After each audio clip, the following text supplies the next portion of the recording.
Washington, D.C. is a city built on spectacle.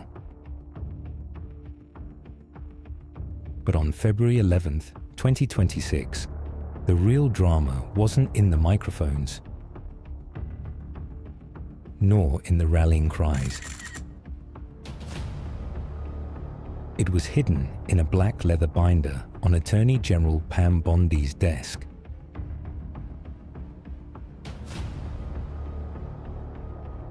As the Judiciary Committee hearing raged, a Reuters photographer with a 600mm lens captured something that shouldn't have been seen. A side tab, a name, Jayapal, and below it, a technical list of search terms. What the world was witnessing was the birth of a new term in the American political lexicon, Bondi's burn book.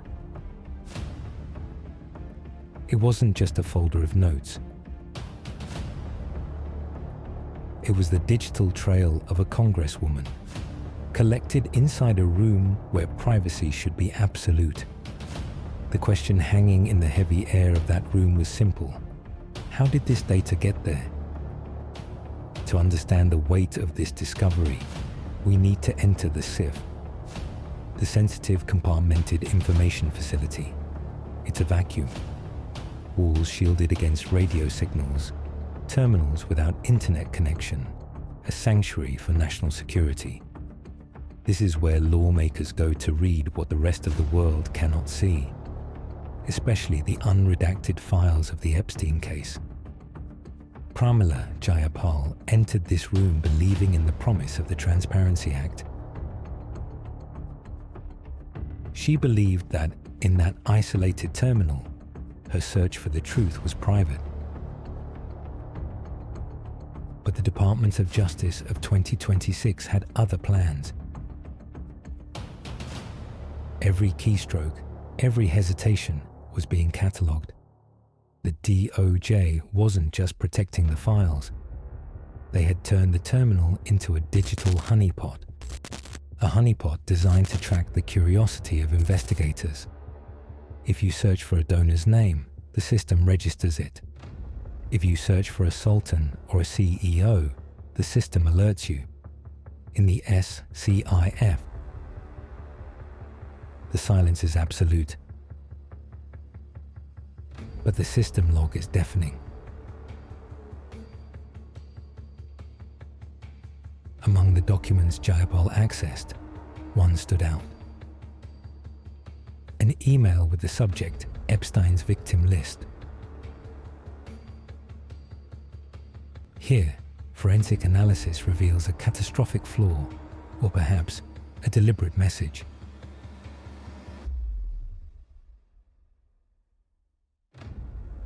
The document was a chaotic mess of black bars. Names of high-ranking figures, including an influential Emirati sultan, were protected by layers of visual encryption, but in an unprecedented drafting error.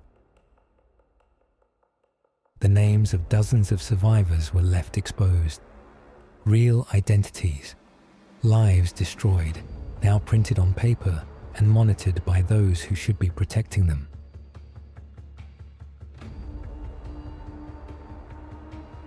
Bondi didn't just have the document. She had a record of how long Jayapal spent reading each name. She had the telemetry of the congresswoman's outrage. When Jayapal confronted Bondi at the hearing, the Attorney General didn't need intuition. She had her opponent's mental map. She had the dossier of the investigation itself. The scale of this operation suggests that Jayapal is just the beginning. Underground data centers now process what we call anticipatory surveillance. It's not about proving a crime, but about mapping the intent. If the Department of Justice can monitor what a member of Congress searches for in a maximum security room, what's left for the average citizen? Transparency, once a tool for the people, has been inverted. Now, the government is opaque. And the investigator is transparent. Japol's search log is the ultimate proof that, in 2026, curiosity is a security risk. Looking at Epstein's files isn't just about seeking justice. It's about putting your name on a hit list. The abyss isn't just staring back at you. It's taking notes and filing them in a black binder.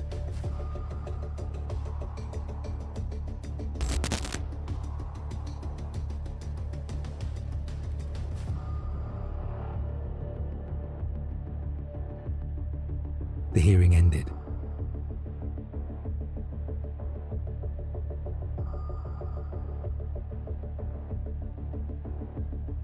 Pam Bondi closed her binder and walked silently down the marble corridors.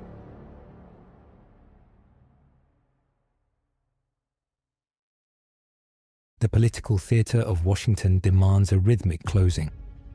The president's gavel falls, a dry thud signaling the end of the public performance, but the beginning of a much darker forensic reality. As chairs scrape and voices fade, the air in the committee room grows heavy, saturated with what has been revealed and what has been catalogued.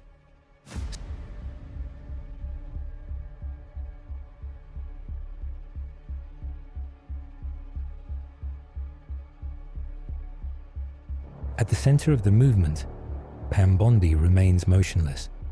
She is not merely an authority, she is the guardian of a system that does not improvise. She waits for the noise to cease, because absolute power does not need to shout to be heard.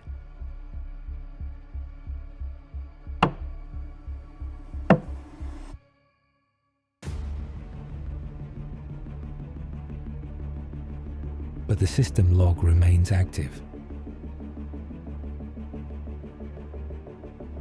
In SCIF,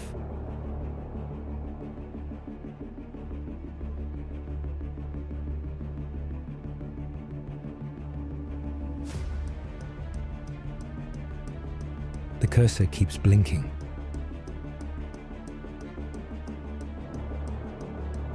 Waiting for the next congressman, the next search term,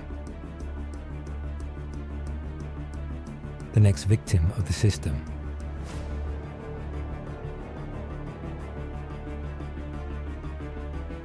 Pramila Jayapal now knows she was never alone in that room.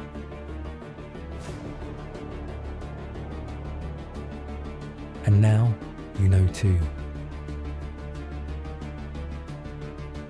When her hands close on the black leather of the binder, the click of the clasp sounds like the locking of a digital cell.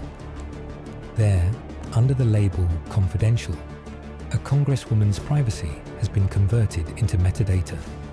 Jayapal's investigation is now just an appendix in the dossier of her own inquisitors.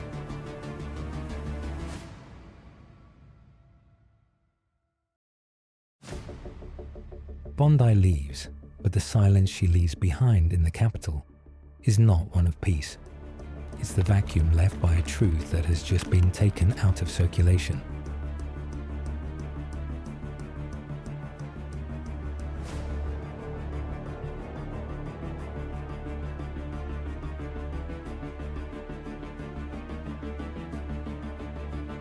In a world of total surveillance,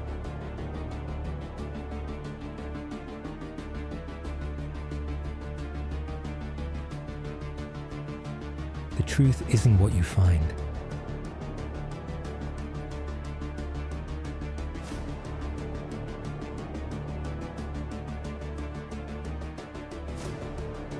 It's what they record while you search.